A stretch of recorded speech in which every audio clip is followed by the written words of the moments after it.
criminal. Eso es lo que digo yo. Rodrigo. José, y así lo está tratando la seguridad también. Me sorprendió lo que acaban de ver ustedes, que estaban viendo en vivo. Sí. Mira, por favor, la cantidad de contingente policial. El perímetro, cómo se ha asegurado. Estoy a un costado del juzgado de garantía. Hay un corte justamente de tránsito acá a propósito de los detenidos por el crimen de Rodrigo y Carolina en Granero, en la parcela. Usted le recordará, 12 de marzo, ingresan sujetos, disparan arteramente. Hay un llamado telefónico de ella a la policía. Finalmente lo encuentran lamentablemente sin vida al interior de su parcela. Y lo que están viendo ustedes es el operativo de seguridad resguardando el perímetro de seguridad justamente del juzgado de garantía, personal del GOPE, personal de control de orden público. Hay vehículos blindados también justamente alrededor, el carro lanzaguas, hay una suerte de retén móvil, además de las patrullas propias territoriales. Hay un amplio operativo policial que tiene cortado el tránsito en el frente justamente del juzgado de garantía. Tú lo ves hacia el otro extremo. Me llama la atención, pero esto nos habla de eso, José, de lo que tú estabas diciendo justamente, de la peligrosidad de esta banda criminal que estaría detrás del homicidio de Rodrigo y Carolina y que salieron esta mañana engrillados del cuartel de la Policía de Investigaciones. Delincuentes tan violentos que se han tomado medidas adicionales de seguridad para este traslado y estamos aquí en el estudio con el capitán Daniel Medina que nos puede contar precisamente sobre eso, capitán. No estamos hablando de cualquier delincuente. No, y de hecho, cuando nos estábamos equipando y ustedes estaban conversando de ciertos temas, por eso nos apuramos para poder entrar, principalmente que después vamos a tocar el tema del incentivo, que acá es clave lo que usted está mencionando. Pero en este caso, Carabineros ha hecho el despliegue completo para que la seguridad de esta formalización no sea el tema, sino que el tema esté centrado en esa formalización. Ayer la Fiscalía, la Policía de Investigaciones, que entregaron los datos preliminares de lo que fue esto, de la vinculación también directa que tienen con este horrible hecho, además también de vinculación con armamento que estaría directamente ligado con un robo que hubo en febrero de una armería allá en Rancagua y que también hubo inclusive detenidos en un control vehicular por parte de Carabineros con incautación de esas armas. Entonces, todo ese match el que se ha estado haciendo y por eso Carabineros también está desplegado para que el foco esté directamente en la formalización y el tema de seguridad en todo lo que sea el perímetro no sea noticia hoy día. Ahora, capitán, cuando usted dice que se incautó un arma en una fiscalización de Carabineros, ¿esa arma estaba relacionada con el robo a la armería? Sí, esto pasa en febrero de este año, a principio de año. Hay controles vehiculares que hizo Carabineros en el sector de Mostazal, en donde un control vehicular, un vehículo se intenta la fuga. Carabineros logra detenerlo. En el interior iba armamento. Con esa incautación del armamento se hicieron diligencias con la Fiscalía y se hizo un ingreso al domicilio donde tenían registrados estos sujetos y se encuentra más armamento vinculado directamente al robo de la armería. Son fusiles, son pistolas, inclusive hubo 4 personas detenidas, 2 que están en prisión preventiva. De la prisión preventiva era una investigación de 60 días más o menos a esta fecha y vinculados directo con ese robo. Entonces hay información ya que se fue levantando durante la primera, segunda semana de febrero. Es que ese delito puntualmente, el robo a la armería, también te habla de la, no solamente la capacidad que tiene este grupo para poder cometer ese delito, no es llegar y robar una armería. No. Yo me imagino que las medidas de seguridad en una armería son extremas. Entonces, aquí estamos hablando de delincuentes que están muy bien preparados. Y están los perfiles. No es ocasional. Del delincuente. Son delincuentes que saben lo que hacen, tienen experiencia delictual, son delincuentes con un amplio puntuario. Muchas veces, claro, son vinculados a delitos violentos de robo, pero ellos trabajan muchas veces en estructuras criminales con una función muy particular. Y conocen, tienen contacto, saben cómo hacerlo. Por eso lo del tema del dron, no tomando referencia a lo que pasó ahora, porque lo más seguro es que la formalización se van a entregar esos detalles, pero tomando referencia de otros casos que sí nosotros conocemos de utilizaciones de drones por estas bandas criminales. Eso es habitual. Hay bandas que lo utilizan, y lo utilizan primero para conocer bien los lugares de acceso, donde por ejemplo podrían huir, donde podría haber un sector que para ellos les podría generar un problema, saber también en tiempo real qué está pasando, conocer cuántas personas están en el interior, si es que hay otras viviendas aledañas, conocer distancia. Claro. Hay mucha información que le entrega. Entonces, hay personas, claro, y no cualquiera opera un dron. Oye, menos esas características. Ya, un robo a una armería puede tener varios incentivos. Primero, captar armas, ¿no es cierto?, para los fines de mi banda, o derechamente también para venderlas en el mercado delictual. O arrendarla. También hay arriendo de armas. Así es. También arriendo, qué sé yo, pero para generar... Entonces, mi pregunta es si el hecho de que sea una armería es un agravante, Claudio. Porque me imagino yo, porque tú puedes tomar el delito como robo con intimidación en lugar habitado, ¿no es cierto? Claro. O no habitado, si es que no había nadie. Pero, ¿cómo se llama? No es lo mismo que robar cajas de leche. No sé si me explico. Pero mira, yo solamente este ejemplo. No es que se trate de un delincuente que entró a robar en una casa y se llevó un arma, sino que fueron a la armería derechamente porque la intencionalidad es cometer delitos mucho más graves. Es que implica enriquecer el delito. O sea, no sé si me explico. O sea, cuando tú sacas armas de una armería, ya hemos sabido también del ejército que se perdieron como 50 pistolas. Además. Cuando tú sacas esas armas y las pones en la calle, tú estás generando un problema mayúsculo para las policías, las fuerzas de seguridad en general. Entonces, yo me imagino, y siempre trato de imaginarme las cosas, en ese sentido tengo la esperanza, Claudio, yo soy un tipo con mucha esperanza, que eso no se trata como si se robaron 5 cajas de leche, ¿no? O sea, desde el punto de vista penal, desde la fiscalía, desde la justicia. O sea, aquí estamos hablando de una persona que comete un delito y que está generando un problema mayúsculo para la sociedad. ¿Eso se toma en cuenta? ¿O se recurre a... ¿Cómo fue? Robo en lugar no habitado. No sé, te lo pregunto porque... Tiene relevancia, Repe, para dos temas. Primero, para el delito en sí mismo y la gravedad de ese delito respecto a la penalidad que puede tener. Pero no solamente para ese delito en particular, sino para los hechos posteriores y para los delitos posteriores. Cuando estamos hablando de drones, cuando estamos hablando de armas, le va a interesar a la Fiscalía en esto es ir contra ellos por una hipótesis de autoría y no una hipótesis de complicidad. Y me explico. Una hipótesis de complicidad supone cooperación por actos anteriores o posteriores o simultáneos. ¿Ya? Eso es complicidad. Pero cuando estamos hablando de autoría, estamos hablando de un concierto previo donde una persona le facilita los medios a otro para que cometa los delitos. Entonces la pregunta es, los que manejaban el dron, los que le entregaron las armas a esos delincuentes, ¿son cómplices o autores? Autores. Porque hay concierto previo. Pero uno espera que la justicia actúe así, pues, Claudio. ¿O nosotros estamos suponiendo...? Son los desincentivos. Es que, a ver, de acuerdo a la hipótesis, hay que poner mucha atención en la formalización. Me parece que aquí la hipótesis de autoría importa mucho, porque no solamente son los que están ahí, sino los que están antes y viendo esto y los que le entregaron las armas, estaban los drones. Ahora, estas son las armas que incautaron. Mira, por favor. Es impresionante. Son como de guerra. Oye, Sí, pero de guerra. Yo no Yo no las había visto. Esas armas que están viendo en imágenes son del procedimiento que yo le hacía mención recién. Cuando en febrero se hace este control vehicular, parte con la incautación en el vehículo de un arma que hacen después el ingreso al domicilio del detenido y tenía todo ese armamento vinculado directamente con el robo de la armería. La armería tenía ese tipo de armas que estos sujetos robaron. Yo me pregunto, capitán, entre otras cosas...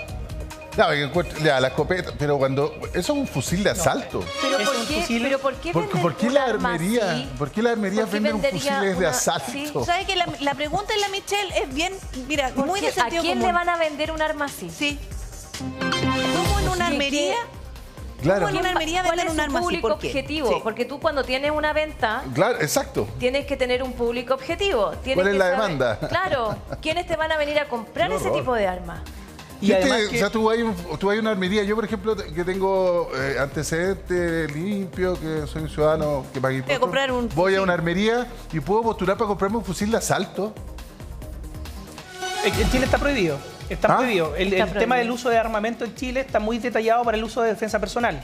No, Son armas está bien, principalmente de pero ¿y puño. por qué una armería vende un fusil de asalto? Si eso es lo que el uno problema. no entiende. Y ahí, por ejemplo, es la vinculación que hacen con este hecho.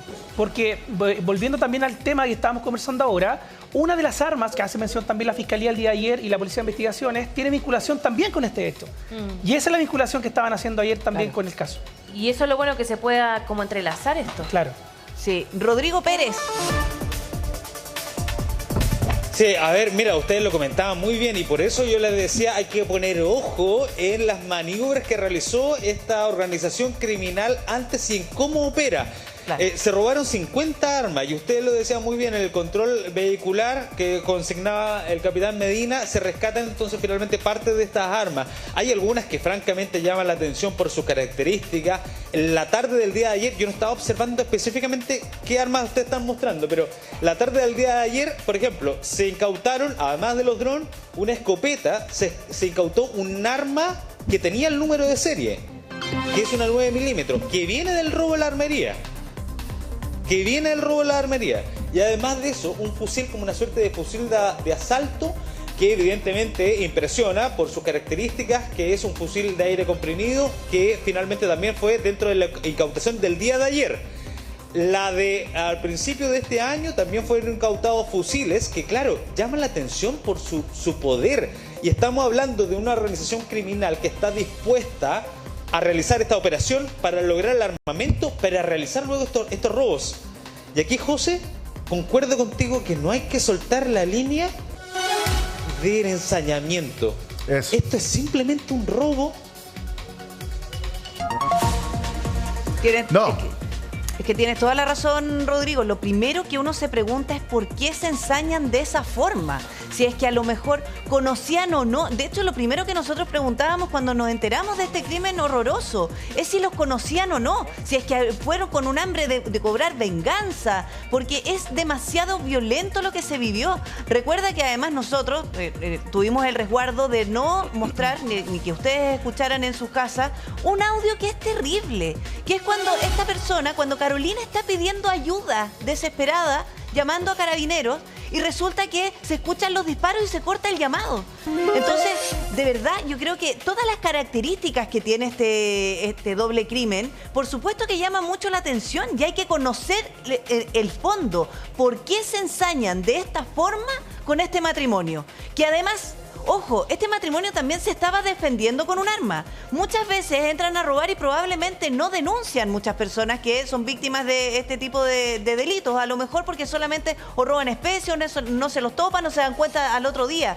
Porque además tú que recorriste el lugar, Rodrigo, esto era una especie de condominio. Sí. ¿De cuántas parcelas estamos hablando? Y además la policía también en algún minuto dijo que efectivamente saben que hay bandas que se dedican a este tipo de robos, pero muchas personas que no hacen las denuncias. Sí. Exactamente, mira, de hecho ustedes quizás lo recordarán. Nosotros con Javier Darwin recorrimos toda la zona. Y había una parcela en la parte posterior, y de hecho se condice con lo que nos están diciendo hoy día, referente a la hipótesis que nosotros inicialmente informábamos. En la parte posterior existe otra parcela, pero es una casa de veraneo, no había nadie al interior, y en esa parcela ingresó un grupo de personas también al interior, revolvieron todo, no pudieron robar mucho, pero ingresaron a la parcela. Eso nos comentaban justamente los trabajadores de esa parcela. Es decir, estamos hablando de un número, de una cifra negra de robos a lugares habitados o deshabitados que habrían sido víctimas justamente de esta misma organización criminal. Organización criminal, y aquí aporto otro dato que llama mucho la atención, que no tiene líder conocido. Y aquí hay dos posibilidades. Una, realmente una organización horizontal, en donde todos son todos, nadie manda, o existe un líder en las sombras que todavía no conocemos, con un poder de operación y peligrosidad, capaz de robar armerías, capaz de tener fusiles de asalto e ingresar a estos lugares rurales. Me cuesta creer que esto sea horizontal, así como nos juntamos a jugar a la pelota, hagamos una pichanga, vamos a robar. Ah, yo tengo un dron, yo tengo un arma. No, aquí tiene que haber gente que organiza todo esto, independiente que no le digan jefe o que no... Alguien tiene que cortar el queque. Estas cosas, alguien siempre corta el queque. O alguien dice quién participa o no participa en el robo. Exactamente. Rodrigo, lo que pasa es que además tú das un dato bien importante. Serían las mismas personas que pasaron por esta casa de veraneo que estaba desocupada, porque entiendo que en esa casa habrían consumido unas latas de bebida y que probablemente también se podrían relacionar a estos mismos sujetos que llegaron a la otra parcela. Y ahí uno podría presumir que la forma de actuar es empezar a hacer como un barrido, un recorrido, así como quien sale, no sé, pues veamos... un tour delictual, tal cual, pero en robo de parcela. ¿Puede ser? Exactamente, mira, al menos esa es la teoría que nosotros tenemos luego del reporteo, y las fuentes legales de investigación me refrendan esa hipótesis. Lo que nosotros pudimos identificar en la parte posterior de la parcela de Rodrigo y Carolina, a varios metros de distancia, hay una suerte de callejón. Ese callejón da hacia la autopista, da hacia la carretera. En ese sector hay 2 cámaras de seguridad solamente. Hay una cámara de seguridad que registra el tránsito de vehículos. Nosotros vimos esas cámaras de seguridad. En ese lugar ya reportaban algunas bodegas el ingreso de sujetos y huellas. Las mismas huellas, aparentemente, que habrían sido encontradas en los predios de la parte posterior de la parcela de Rodrigo y Carolina. Para hacerte el resumen, al parecer, esto lo vamos a ver luego en la formalización, pero al parecer habrían ingresado por este camino de tierra, dejan el vehículo y comienzan a caminar por las parcelas. Ingresan a esta casa de veraneo, que es una suerte de predio agrícola que tiene una casa patronal. Habrían ingresado a esta casa y luego continúan en línea diagonal, ingresando por la parte posterior de la parcela de Rodrigo y Carolina. Hay un cerco vivo. Ese cerco vivo les impide entrar y finalmente dan la vuelta para encontrarse de frente con los ventanales que fueron totalmente destruidos por los disparos. 70 disparos al menos que percutaron los sujetos al darse cuenta de la reacción de Rodrigo, que comienza a increparlo evidentemente y responder al ataque con su arma. Es terrible, Rodrigo, pero además, mira, aquí hay antecedentes que al menos a nosotros nos podrían demostrar que ellos habían tomado resguardo y una persona no se arma porque sí. O probablemente porque sabía que ya o estaban robando en la casa de los vecinos, claro, qué sé yo, pero además habían contratado a un cuidador para la parcela. Entonces ya habían tomado medidas de resguardo. Exacto. ¿Se sabe si es que habían sufrido algún tipo de robos previamente? Mira, yo hablé con ese cuidador, evidentemente fuera de cámara. Yo hablé muy poco tiempo, yo diría 2 días después de que ocurrió el homicidio de Rodrigo y Carolina. Fue él el que lo encontró. Él estaba muy conmocionado en ese momento y él me cuenta que tenían un protocolo de seguridad. Él fue el primero que escucha los disparos. Está aproximadamente, el lugar donde él vivía, la casa del cuidador, aproximadamente yo diría unos 20 metros de la casa principal. Y él escucha disparos esa noche. Cuando escucha los disparos, se refugia en su casa y sale inmediatamente cuando escucha un silencio. Al momento de salir, lo primero que hace, dice, nosotros teníamos una suerte de protocolo, es ir a mirar el sector de los animales. ¿Por qué? Porque eran víctimas de robo de animales, claro, y también de todo el equipamiento ligado justamente al mundo del rodeo. Claro, justamente. Y comienza con una linterna a mirar. No ve nada, toma una suerte de bate y comienza a gritar hacia la casa patronal. Con la linterna empieza a hacer señales y no tiene respuesta. Asustado se vuelve a su casa, donde él duerme. Pesca su teléfono y comienza a llamar a Rodrigo. Rodrigo no le contesta. Y intenta varios llamados, no solamente uno. Y al momento de no tener respuesta, se dirige hasta la casa patronal. Ya todo en silencio, las luces apagadas. 3:30 de la mañana aproximadamente, algunos minutos pasados ese horario. Ingresa, se da cuenta de que los ventanales están rotos y encuentra a la pareja. Es en ese momento en donde él dice, yo me doy vuelta y observo en el camino, a la distancia aproximadamente 1 kilómetro, las balizas de Carabineros. Sabemos ya que Carabineros se tarda en llegar hasta la parcela y es porque no tenían la ubicación exacta y comienzan a rastrear parcela por parcela hasta llegar al punto en donde ocurrió el homicidio. Pero aproximadamente no pasaron más de 10 minutos antes de que él vea la baliza. Tenían un protocolo de seguridad, con esto te respondo, a propósito de los múltiples asaltos que habían sufrido sus amigos y en el mismo callejón, en donde incluso hubo una familia que fue maniatada algunos meses antes, también dentro de su parcela.